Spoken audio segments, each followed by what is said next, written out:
Danau. Chapel Bridge, ya. Di sekitaran Chapel Bridge itu adalah kota tua, Otto. Oke ya, itu kota tuanya. Ya. Kemarin kesini nggak Bapak Ibu? Iya, sini kemarin. Oh, nggak sampai sana ya. Oh, Pak Pur nggak kesini kemarin? Kesini tapi nggak sampai sini. Kesini tapi nggak sampai sini. Kesini tapi nggak sampai sini. Kesana Kesana tapi nggak sampai sini Pak Pur. Ini adalah dulu kota adalah sebagai, Swiss. salah satu bentuk pertahanan dari kota Lucerne. Karena Kota kalau Lucerne. Danau Lucerne ini lurus terus itu sudah ke Perancis. Di balik bukit itu udah Perancis. Ya jadi masuk tentara dulu kalau Perancis itu mau nyerang mereka masuk kadang-kadang dari danau ini dicegah dulu di sini ya, cegah dulu di sini. Nah itu adalah menara pertahanan sekaligus menara untuk nampung air ya. Nah itu yang ada kubah itu adalah gereja bukan masjid. ya, gereja. Ini apa? Kubah yang dipakai di masjid Bapak Ibu itu adalah inspirasinya dari negara Turki.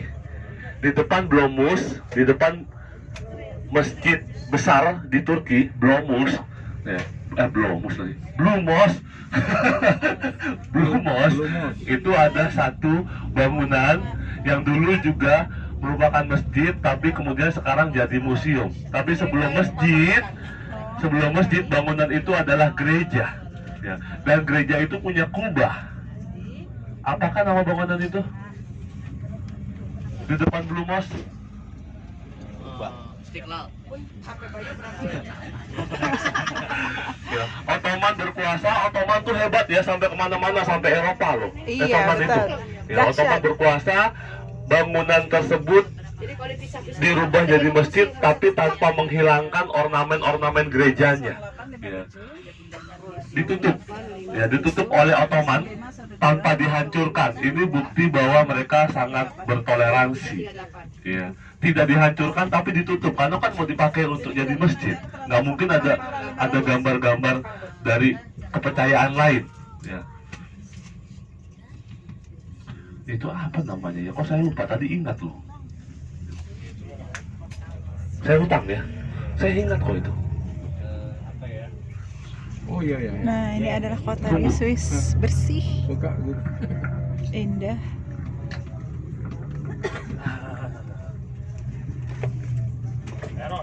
Pohonnya meranggas karena musim gugur. Autumn. Kalau bulan Tuh. bisa ngomong. Bersih, indah dan rapi. Nah, ini adalah bangunan-bangunan di tuh banyak sepeda. Hagia Sophia. Sepeda. Namanya Hagia Sophia. Ya, Hagia Sophia. Zurich. Oke. Nah, kita akan menuju Zurich. Jadi kubahnya itu meniru ya. Tapi sebelumnya juga ada bangunan-bangunan Hindu juga mereka punya kubah. Ya, mereka punya kubah.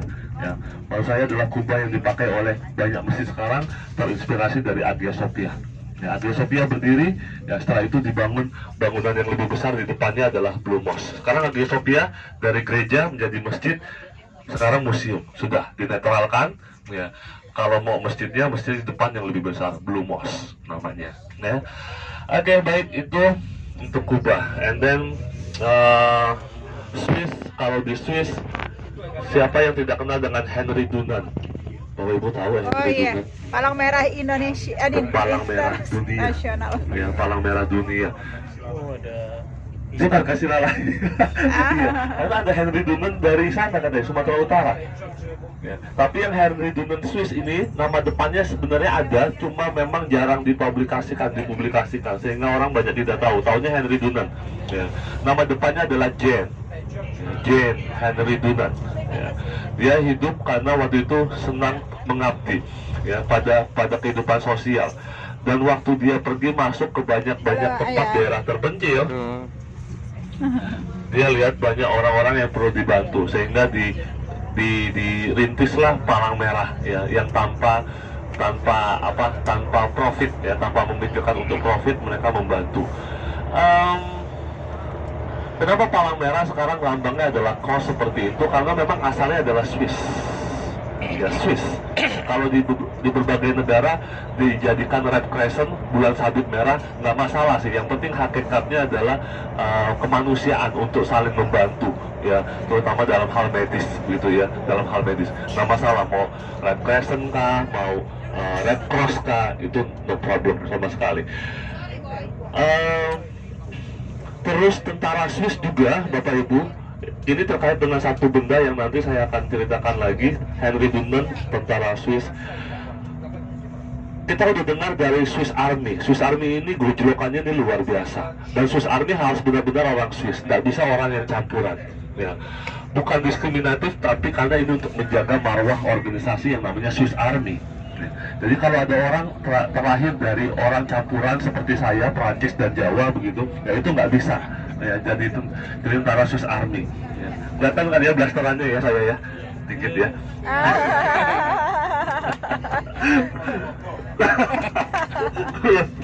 Ya. Nah, diskriminasi terus karena mereka daerahnya pegunungan, mereka bangun bunker-bunker di sana. Nah, tentara juga latihannya di pegunungan. Mereka ada satu sesi latihan di mana dilepas di lingkungan alam yang liar, itu selama 2 bulan lamanya mereka harus bisa bertahan di dalam, ya, harus bisa bertahan di dalam, ya. Atau kalau tidak bisa bertahan, gagal. Untuk hidup selama 2 bulan di alam liar dengan mengandalkan sumber daya makanan yang disediakan oleh alam liar, mereka butuh peralatan, ya. Peralatannya nggak mungkin banyak-banyak. Maka ketemulah yang seperti pisau gaya Swiss Army seperti itu, ya. Satu genggaman bisa berbagai macam fungsi. Bahkan kalau aslinya ada sendoknya, ada garpunya, ada pisaunya begitu, ya ada, ya ada pembuka kalengnya.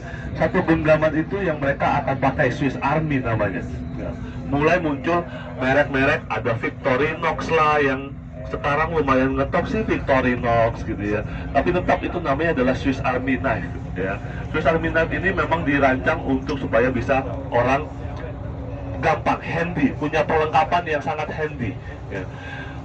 Bapak Ibu mungkin kenal obeng, ya, tang dan segala macam. Itu memang awalnya itu dari negara ini, pengrajin jam tangan. Ingat pengrajin jam tangan, mereka butuh alat-alat yang bisa sampai sekecil itu, ya, sampai sekecil itu supaya bisa mengutak-atik jamnya. Di dalam teknologi, memang Swiss bukan teknologi yang modern yang mereka temukan, tapi berangkat dari perlengkapan orang-orang Swiss ini, orang dunia mulai berpikir mereka butuh perlengkapan seperti yang orang Swiss punya, ya. Jadi negara kecil tapi luar biasa. Hebatnya lagi, negara ini tidak punya pantai, jadi terkunci di tengah-tengah daratan. Tapi negara ini setiap tahun menyelenggarakan kompetisi yaks, perahu layar terbesar di dunia, ya. Jadi luar biasa, mereka punya pemikiran luar biasa. Begitulah kalau negara kecil, ya. Negara kecil sumber daya terbatas, berpikir atau mati mereka bilang, ya. Jadi mereka terus dipacu untuk berpikir, ya. Banyak negara kecil yang membuat kita terperangah, hebatnya luar biasa, ya, karena dipacu oleh pikiran, ya, supaya bisa maju, begitu ya Bapak Ibu ya. Jadi kita juga bisa ambil ininya nih, hikmahnya. Kita kalau nggak kepepet, nggak bisa mikir, ya udah, ya. Makanya kalaupun sumber daya kita banyak, posisikan diri sebagai orang yang selalu kepepet supaya kita bisa mikir terus bisa maju, ya. Oke, baik Bapak Ibu, itu cerita singkat pagi ini, ya. Belum pada ngantuk, biasanya udah pada ngantuk. Belum. Udah ada satu tuh. Depan saya udah Belajar sejarah. gitu ya. Oke. Semalam saya siapin bahannya dikit aja karena saya pikir udah pada tidur gitu, ternyata belum pada tidur. Ya. Bapak Ibu, nanti di airport, ya saya kasih tahu dulu sekarang saja di airport. Seperti biasa, tolong